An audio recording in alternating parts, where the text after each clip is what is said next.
Hello, everybody. Welcome. I'm Dinah Yoakley, founder of Delight in Parenting, and your co host for our Intentional Parenting and Life Summit. So, welcome. I'm so excited to have our next speaker here with me today. I have here with me Michelle Henning. Welcome, Michelle. So glad to have you here. Hello. Thank you for having me. Yeah, I'm so excited to speak to Michelle because Michelle is a certified peaceful parenting coach, a certified nutrition and health coach, and author of Grow Healthy Babies, also a former Waldorf school teacher and a mom. So I'm so excited because Michelle has such a extensive knowledge on our children's nutrition and how it impacts their brain development and mental health, and really how we can show up as the best parents in terms of feeding our kids for their optimal development. So, welcome. I'm excited to kind of pick your brain today about food and mood and the brain science of nutrition and how we can show up as more intentional parents when it comes to this segment of our parenting, feeding our kids. But we should kick us off with a little bit more in depth about your background and why you do the work that you do today with families. Um, I think that what really started me on the journey was that my own dad is a chef.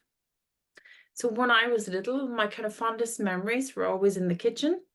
And also, Hmm. like, I remember him sitting me on the counter and like getting me to taste sauces and, oh, what do you think I need? Or oh, do you think it's ready? And I remember feeling, oh, he trusts me. I was like, oh, I'm a great taster, and I remember all of that really worked on me. And I have no idea whether he really listened to my opinion, but I believed it in that moment.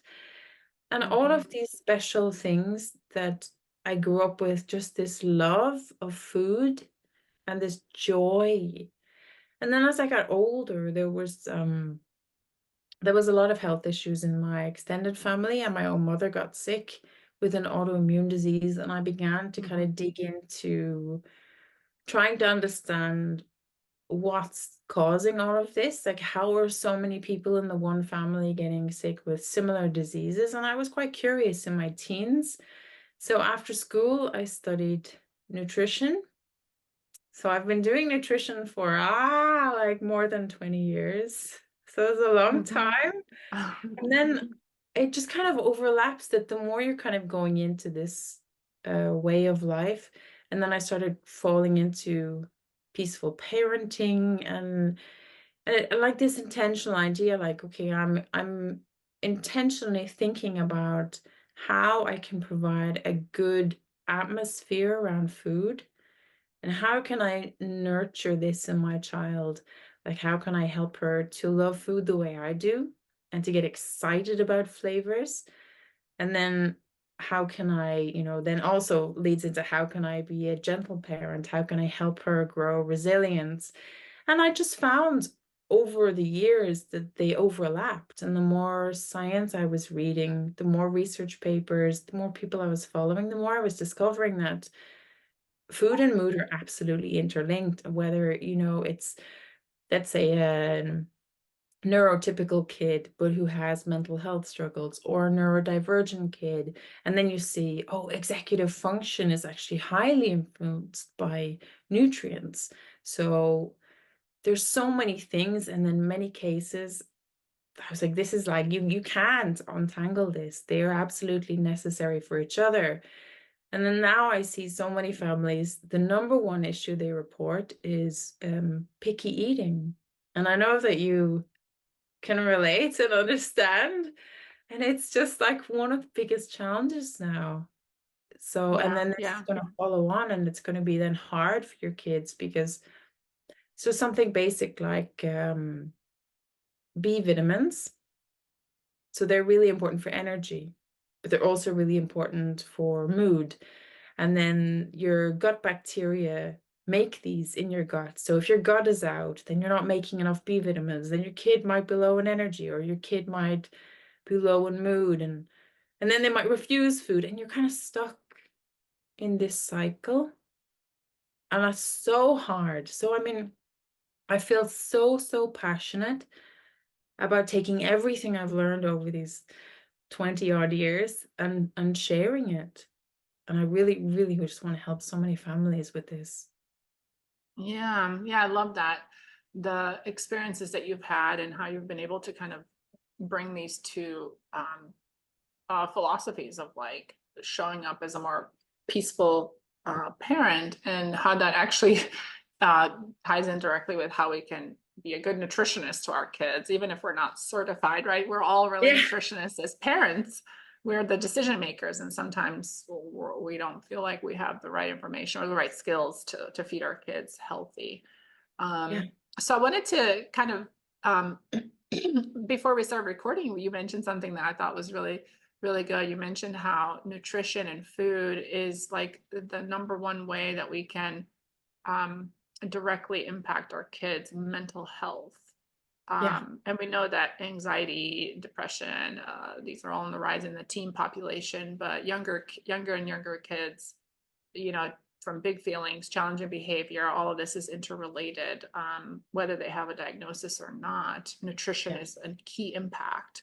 So if you yeah. could tell us a little bit more about the science of that, because I think most parents know intuitively, I need to feed my kids healthy meals, but what is this even, what's the impact on the brain if we don't? Yeah, it's really interesting because I think about that. I have a kid myself, when I'm watching my own child navigate life, school, everything. And I work also for a company. I'm a scientific advisor for a company that handles early childhood health and microbiome testing. And we're watching this all the time. And it's just like I can't get rid of screens from the world. I can't get rid of the school system. I can't change it. I can pick the best school that I can find. I can't change whether my kid's going to be bullied or not. I can't influence these other factors as much as I would like. But the one thing that research shows us that is really like easy to access and very modifiable is the nutrition we offer our kids. We know now, because there's enormous amounts of research, that this has a huge impact on mental health. So we have a microbiome, which is like a community of microbes.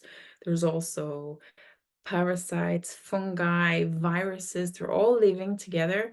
They're in us, they're on us. You know what? It's so much so there's this amazing thing that we have a bacterial aura, like a microbe.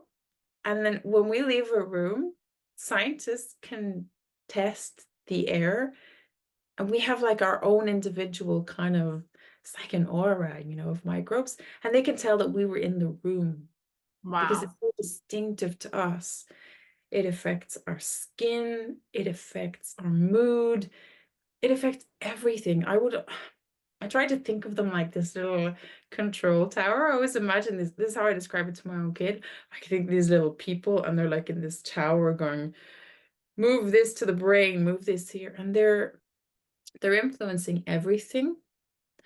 There's a pathway between the brain and the gut. And in fact, many scientists call the gut the second brain because there's this connection along of the vagus nerve. So I know we talk a lot about the vagus nerve for lowering stress, right? We talk about breathing, relaxing, but it's also a messaging system, and the your gut bacteria, depending on which ones you have, are producing these metabolites, and then they're sending messages and they're influencing, they're making neurotransmitters. And there's this direct conversation going on, and it's like back and forth. So it goes both ways. But what they've discovered is that 90% of the traffic is going from the gut to the brain, and only 10% is coming back down. So there is an impact of how we think on our gut, but most of it is our gut influencing our brain.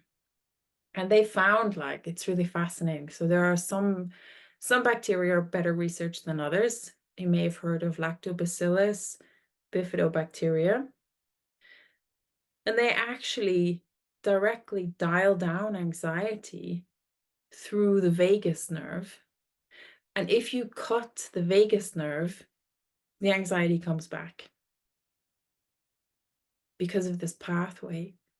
So this, Mm-hmm. I think these conversations are going all the time, and they're really fascinating because they also, your gut bacteria influence what you crave. So this is how parents have to be quite intentional.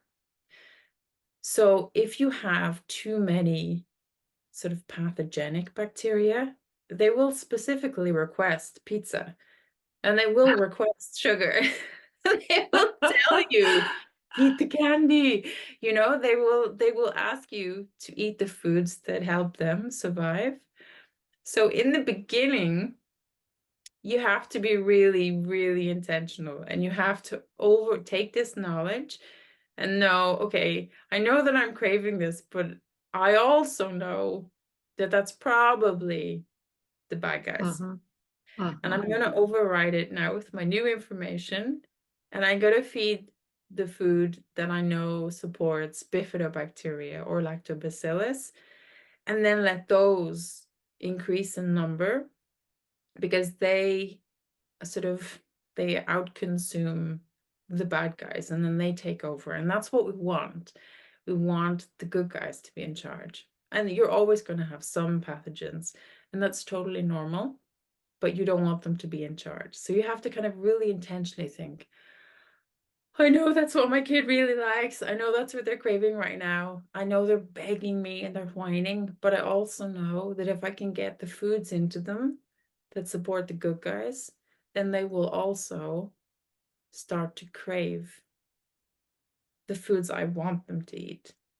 So you have to Mm-hmm. kind of push past that initial protest and challenge, get the gut supporting food in, and then it actually will become easier. It's fascinating. They even influence your taste receptors.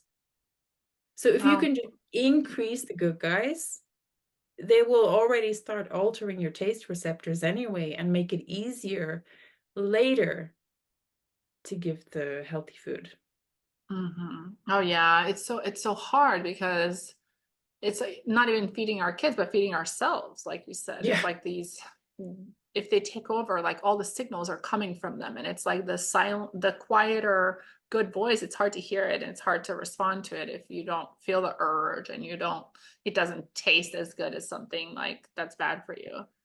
you Um, have to you have to really think, like you said, set that intention. Okay, I know that this is much easier. I remember the hardest thing that I had to override was when I was younger, my parents used to always have a cup of tea and some chocolate or like biscuits or something at 8 o'clock in the evening. This was just their ritual. And of course, I participated like absolutely willingly.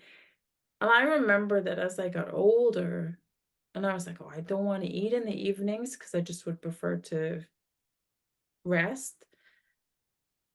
That was the toughest because I had set up this habit mhm, and it was I had the cravings and I remember the feeling of like, oh my God, I remember I would sit with my husband on the couch. I'm like, oh, I really want some chocolate right now. I'm gonna override yeah. it. And then it takes a few weeks. And then now I just couldn't even imagine eating in the evening because I'm in a new habit. But it was Mhm, really hard. I had to really push through and sort of sometimes actually I know that you really love doing this, like put up a post-it note mhm. to remind myself, like, do I really, really, really need this right now? Yeah, Am I yeah. really hungry? Or like, is it my gut bacteria? Am I hungry? Am I bored? Right, right, right. Yeah. Yeah, and it's hard to stick with intentions, but it's the practice that makes it stronger. And so maybe one other kind of point of perspective for parents to solidify their intention and to remember to kind of go back to that when it's really hard when we're talking about feeding kids. Um, how so many big emotions and challenging behavior stem from nutrition. And one controllable way to support your kids, like lessening meltdowns, the intensity, the frequency, just creating more calm in your home and not so much dramatic interactions between kids or child and parent, is to help with how what we're feeding them, right? Yeah, I had this one client, and they had a little boy who had really bad tics, and they were getting extremely severe. So the parents were on a waiting list to see, the health services. They were doing everything they could. They followed all the advice, and it was getting worse and worse and worse. So much like that this little boy was struggling up and down, like couldn't stand, like the whole walk to school was like, this, and it was really hard. And then they got more and more stressed because they became so self-conscious. And I was like, okay, well, while we're waiting, there are Yeah. some studies that show magnesium, B vitamins, and L-theanine helps. It can reduce tic episodes in some people. So, talk to your pediatrician and ask if this is okay with them and then start. So they were like, we're gonna try, we're gonna talk to our doctor. And they got magnesium, and they got L-theanine. They didn't even get the B vitamins yet. And within 2 weeks, there was no more ticks. Wow. It was like, it was mind blowing because they were about to enter a system where they could have gone down a really long road of the kid being diagnosed, feeling really self-conscious, perhaps worrying there was something wrong with them. Mhm. And all it was in this child's case, it's not going to work for everybody, but in this child, they had a low level of magnesium, which is actually really, really common in kids. It's one of the most common deficiencies. Mhm. It was just this tiny thing. And then when that was removed, so then the kids stopped all tics. So then they became less anxious about school. And then they were able to kind of tackle other life's challenges, because there's many, and they were able to move on and focus on other things that were troubling them in life. Because otherwise, this had been absolutely consuming everything. It was taking over. So in that case, something as small as just for them, a little supplement. It was just one of those Mhm. chewy gummies, It Mhm. was really easy. It wasn't that they had to take a tablet. And as far as I'm aware, a year later, this child still has no more tics. Mhm. Mhm. So, Mhm. um, Yeah, with supplements and even with like hydration. I mean, from what I yeah, understand, most kids that go to school, when they come back home, their brain is like a dry sponge. And the brain, if it's a dry sponge, and even in the morning, right, when we wake up, like yeah, it's really hard to be regulated and sharing without like the resources, your brain's resources in your gut, right? And blood sugar levels, like after school, like meltdowns, so just the yeah. importance of like, I mean, parents know this generally, but it's almost like we forget because it's like it's not as important as some like the meltdown that the child's having. Whereas it's like maybe we can prevent some of these like Yeah. big dramatic scenarios from happening when we're proactive about routinely building in some of these things in our day. Yeah, so when you're like, so overall, like some of the gut bacteria actually produce a neurotransmitter called GABA, which is like so soothing. Imagine you had just got a full massage, like that's GABA that's bathing, in your brain in that moment, that feeling of calm. Mm-hmm. So if you start to think, okay, I'm gonna just take it one step at a time, because I know there's people listening who are like, oh, that's all well and good, but like try meet my kid and try feed my Right. kid. Yeah. I get that. And that's why you start, you're gonna look, okay, where are we at? Are we at zero? Okay, then we have to talk to our pediatrician about probiotics. We start Uh-huh. there. And then it's like, Mm-hmm. okay, well, where are you at? Okay, I can add maybe chickpea cookie dough balls, so it's like and then you build Mm-hmm. every little step, because every single meal alters your gut microbiome. So everything Mm-hmm. you eat either feeds the good guys or the bad guys. Mm-hmm. And Mm-hmm. each meal you get this kind of new opportunity. And that's what's really fascinating is that, okay, you're like, there was a party today. My kid had lots of cake and God knows what. So then, right, well, then I'll make sure that dinner has lots of, nourishing fats or fiber.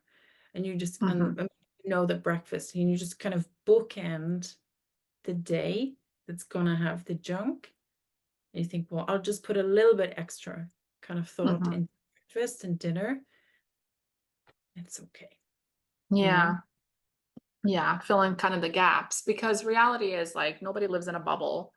No. Right? Like kids still, if they go to school, they might get like, somebody's handing out something there at school, or, if they're hanging out with friends or whatever. Who knows what they're going to end up getting, or even if they're buying like public school lunch in the United States, right? Like, Yeah. I don't know what they're serving that if it's really that healthy. I know it's meeting some of their nutritional needs, Yeah. but maybe I would pick something else at home to feed them. And so, um, you're supplementing like where you have control versus looking at like overhauling the entire system. Yeah. Um, Can't, like, you just can't. Like, it's, like I said, there's so many things that we just can't. And yeah, I'm like, I had to just sort of figure that out myself with my own child. I remember I was pregnant and I was cycling through Amsterdam. So we're all on our bikes, we're in traffic, and there's all of this like fumes in my face, and I'm thinking, this is really not a good idea. Like I thought I was so good on my bike, yeah, and I'm inhaling these fumes, and I remember thinking, I can't control that. But I can go home and I can eat well, and I know that through epigenetic influence, I could by eating vegetables and fruit and whole foods that I can impact these things, and you can alter, like when you're exposed to one thing you can modify that by eating a whole food kind of diet. So humans have been in this forever. We've not been living in kind of, so when we think like thousands of years ago when humans were gathered around fires in these huts, the exposure to the smoke from the fires was also bad.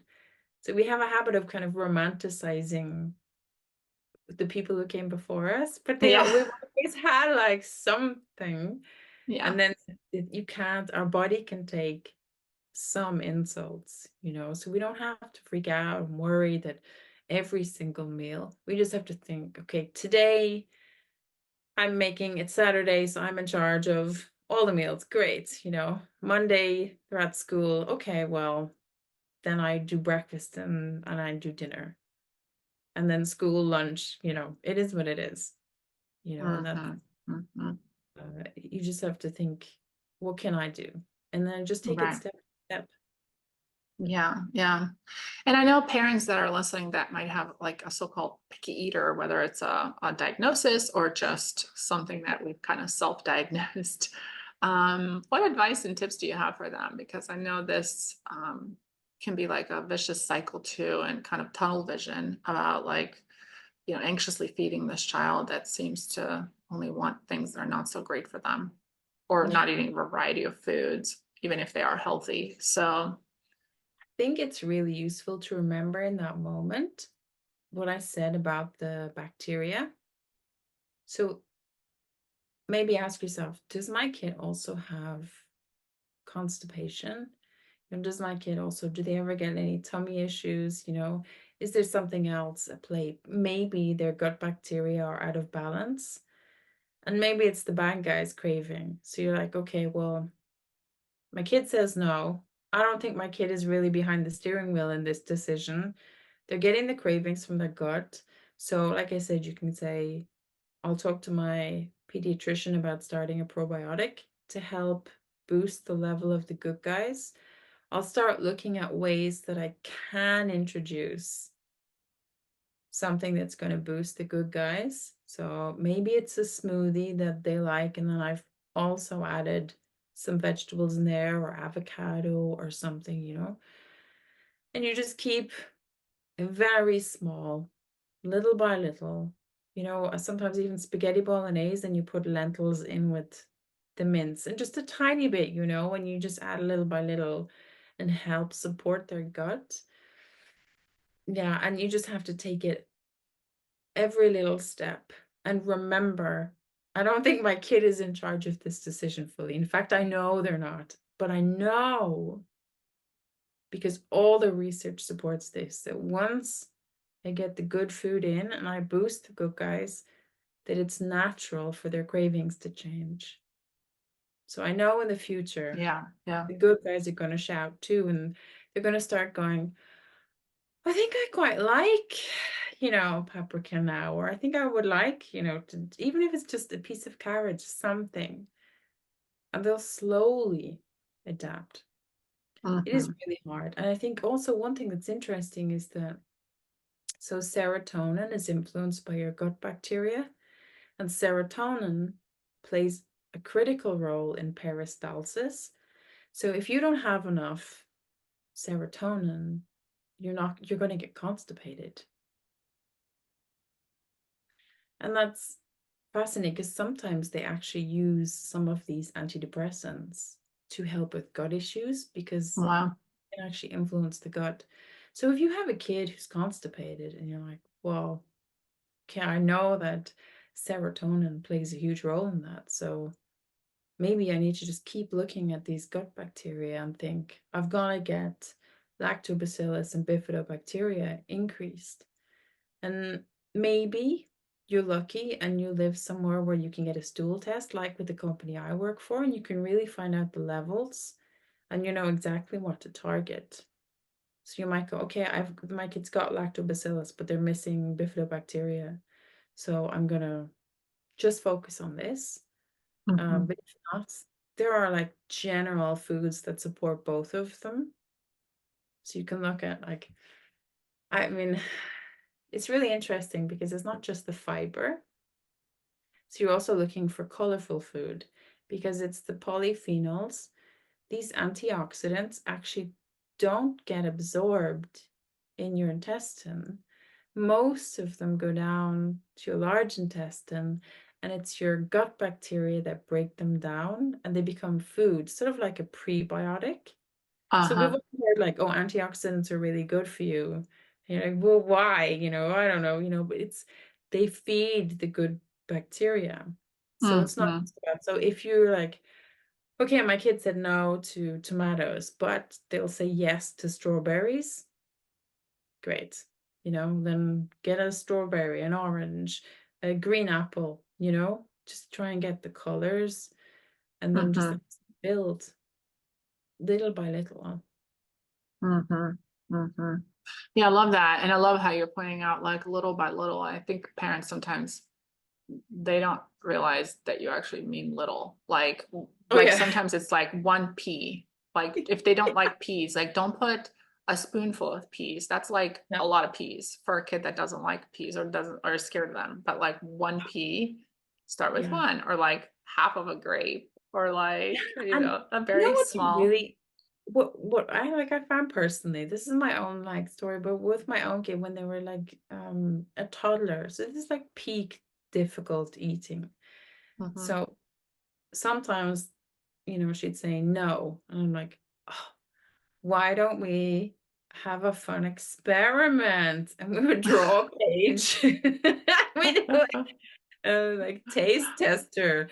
And then Yeah, we would taste do a tester. page, and then we would do like, oh, I don't want you to eat this. I just need to know what you think of the flavor. I want you to Yeah. tell me, is this one sour or is this one? And then, she would taste things and we would go, you have to draw a rating or describe whether it's sour or sweet or salty, and just getting into this kind of taste and also kind of getting her to really think about the flavor. So she has to take a little bit more time really tasting it and thinking about it. And she surprised herself so many times with foods and thought, actually, this is okay, because it's most of the time when kids say no to food, it's not even necessarily about the food, right? There's so many other things that can be going on. So if you can just get as far as getting it into their mouth in a very calm and really fun way, they might be just so much more receptive. And this worked so well for us during those years. Every time there was a meal that we're like, oh, this is a no. Yeah, But yeah, I yeah. wanted to try that 1P. I wanted her to try. I always reminded, my kid hated pizza. And to this day, we remind her every time she's like, I don't like that. I'm like, you also once hated pizza. Yeah. And she's like, okay, I'll try, you know, because you Yeah. just never know. Yeah, and I love that point because I think sometimes parents get used to like this is what this kid eats and that's kind of what they always serve them. Kind of because it's such a routine. It's like it's eat like there's a reason that like recipes that say easy, simple, quick are appealing to parents because there's a lot of other activities we're doing with kids during the Yeah. day, managing them. And so meals become like, how can it be simple, easy, quick? And then often we fall into this rut, I think, of just serving the same stuff um, to picky eaters especially. And if they only eat a certain amount of selections, and we just keep repeating that, and then we complain that like, well, they don't like anything else. But we also aren't exposing them. And with this Yeah. example of including playfulness and exposure, you're giving like you're supposed to expose them continuously to new foods and not just be like, well, they only like chicken nuggets. That's all I'm going to give them. And It's then I'm going to like say they're a picky eater. there's like a wonderful quote that I read once, like, your kid will never eat a food they do not meet. If Yeah. you're offering it, like, they're definitely never good. Of course they don't eat it. Of course, if you don't serve Yeah. it, they're not eating it for sure. Yeah. Um, Yeah. they can take 25 exposures even with an infant who Wow. are much more open before they will eat something. And you might think like 10 times, you're like, oh, I'm definitely giving up. Like my kid hates yogurt. But actually, Yeah. if you keep going with no pressure and just you kind of teach kids, always remember this. In every country, the kids have adapted to the flavors they've grown up with. And remember, they were not born with some special palate, for Japanese food, Korean food, Polish food. They're just exposed to those flavors. We are born omnivores. We are open to everything, and we will choose what we are exposed to and what we create really good memories around. So the Mm. environment that we're serving the food, the messages from our parents, that's going to create the food environment. So if our parents are like, oh, you wouldn't like that, or, so what you can kind of nudge this along by telling your kid, oh, I have something, but oof, I don't know, most kids might find this too grown up, but you've got quite a special palate. I think you could be good at tasting this. And then of course the kid is like, yeah, like, and there's nothing that like will outweigh like competition. Because I remember Yeah. reading, how is it that like kids in some Asian countries are eating this really spicy food? And I read the history of it, and they said it actually starts from competitiveness when they see their older siblings and they just want to be like the big kids. Mm-hmm. Mm-hmm. They're just like Yeah. they're just, so it really is again just exposure. They weren't Mm-hmm. born with any kind of special superpower. They just Yeah. ate it and they were offered Yeah. it. They saw other people eating it and they were like, didn't want to feel left out. Yeah. Yeah. No, I love that. And I love how you're saying like it's the experience as well. So exposure, but also the environment. And we know that the parent is one of the biggest influencers in the child's environment because we're in relationship with them. And so if we're stressed over meals and we're feeling like, you know, what am I going to cook for dinner? Like you guys don't like the same stuff, like picky eaters, or even just like anxious and worried about like, my child's not getting the right nutrition. And even after listening to an interview like this, they might get a little bit more anxious around like, oh, I need to revamp my meals. I need to incorporate more stuff. How are my kids going to receive that? What's like maybe a tip or top 3 tips or something for parents to reduce their anxiety around food? Because that anxiety is going to be the exact like Yes, problem it's that's not going gonna to help hold at them all. back. Yeah, no, Yeah. I mean you can't, like, you have to think of it as a meal by meal. If you if you add one thing in one day, one extra thing that you had wanted to achieve with your kid, whatever their diet looks like. And maybe it's Mm-hmm. that one pea. Take it like that's your victory. You don't have to have served them, a huge fiberful meal. If they are on white foods and they eat a strawberry, if they eat a pea, if they eat one extra thing, that's your win. And it's a process because flavor memories that we develop in childhood, so the association we have with the food, stick with us for life. And research has shown that the food that our children will go back to eat as adults after they've gone through the teenage years will be the foods that they have positive memories around. So, which is why sometimes when we're adults, we're eating food that we don't even like that much, but we remember a nice moment with our parents. So Mm-hmm. we go back and we're like, I don't even know if I like these, chips, but this is what my dad always gave me when we went to watch some football game, you know?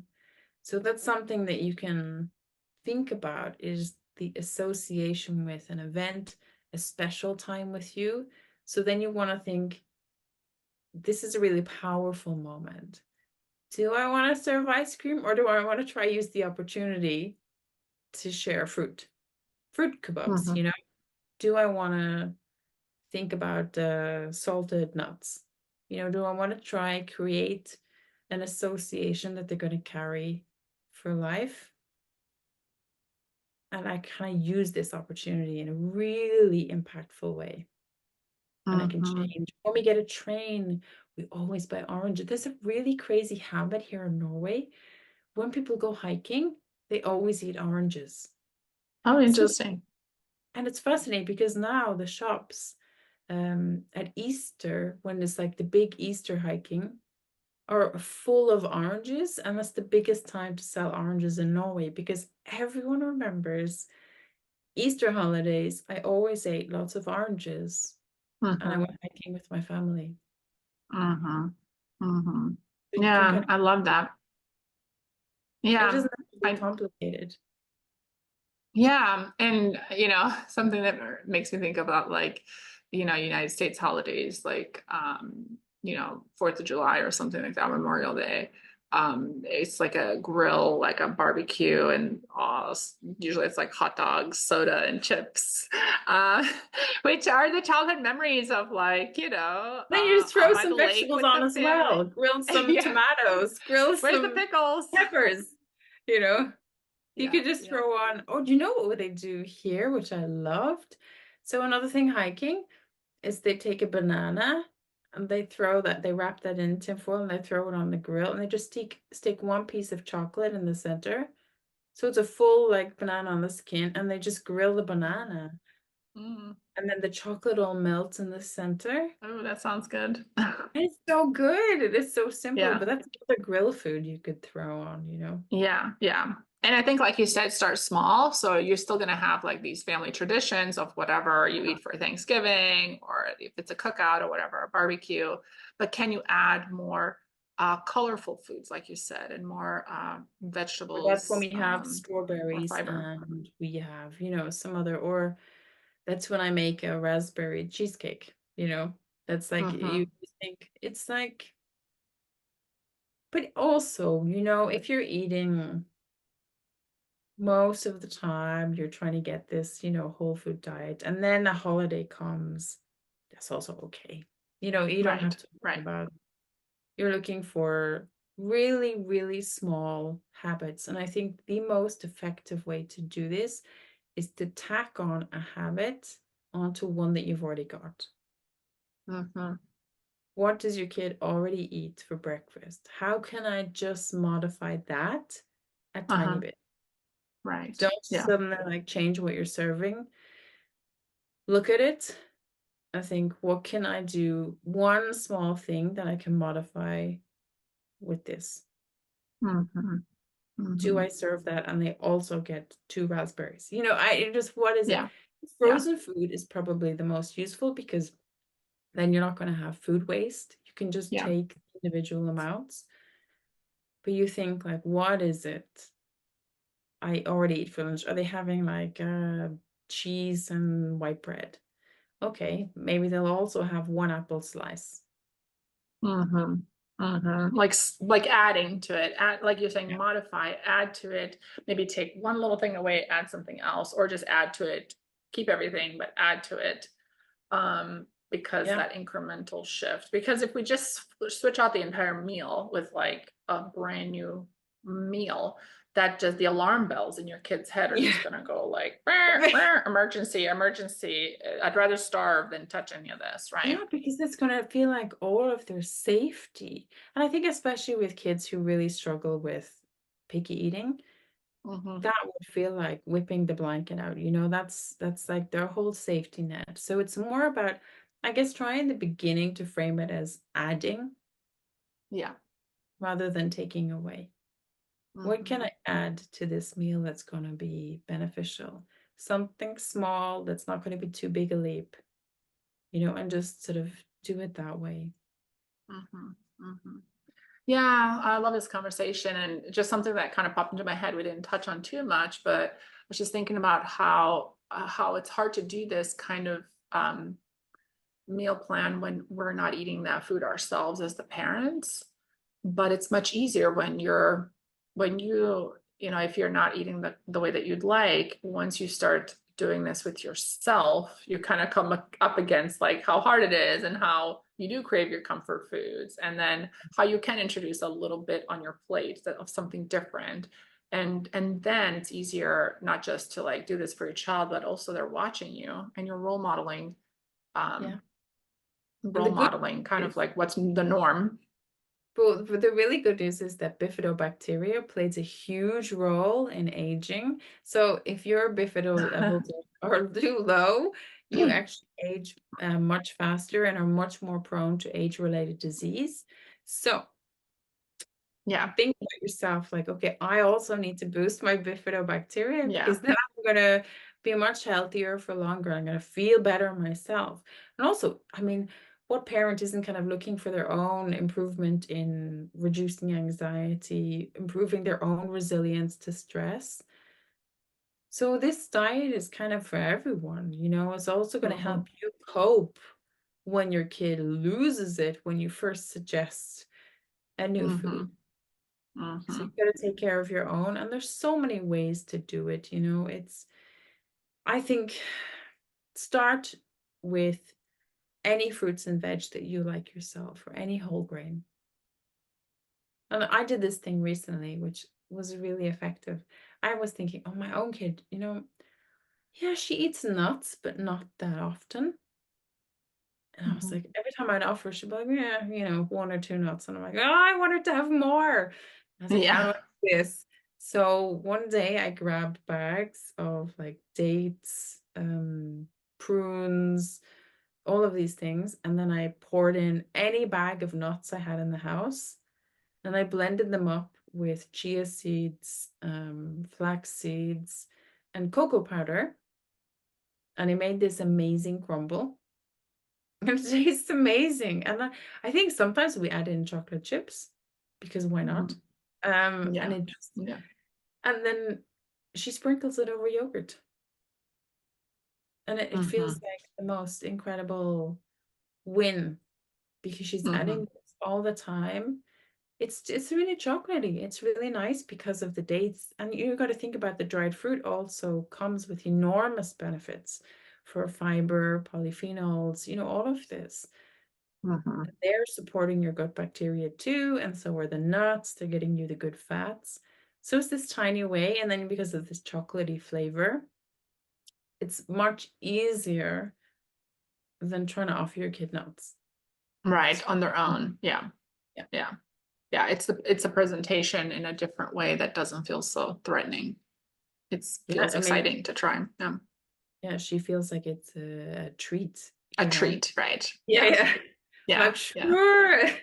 Yeah. Yeah. And she's asking, can I have some more? And I'm, yeah, go for it. And it's Parenting like, win. yeah, the small wins. And it's always these things. Today I made cookie dough balls, but I use chickpeas and peanut butter as the base. And Hmm. then it's really simple. It's with you blend in oats, maple syrup, and then chocolate chips, and then some salt. Hmm. They're Hmm. really, really, really, really good. It's Hmm. super Hmm. tasty, but you're like, oh, chickpeas, this is amazing. They're such a good prebiotic, you know. And then Yeah. peanut butter is really good. There's nothing bad, you know, in that. Hmm. Yeah, you can But only win. And yes, the kids think it's like a treat.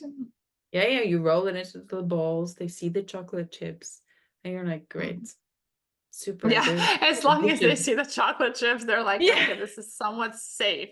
I see something I recognize, the chocolate chip. Sometimes, you know what? If your kid is super nervous, you can just dip it in chocolate. Have the chocolate as a coating. Oh yeah. Obviously, I would like aim for the darkest chocolate that your kid can tolerate, Yeah, you yeah, know, ideally. But yeah, and then then it's a total win, you know. It's yeah, really yeah. there's these little That sounds. things all the time. The progress comes from them, the small changes. Yeah. Ah, so Yeah. exciting. And for parents to find out more information, would you share a little bit about where they can find out more about your work and additional resources, to I think the best get more place to information? find me um on Instagram, but will you put a link in the Yes, we'll put the Grow links Happy below, Kid? but yeah.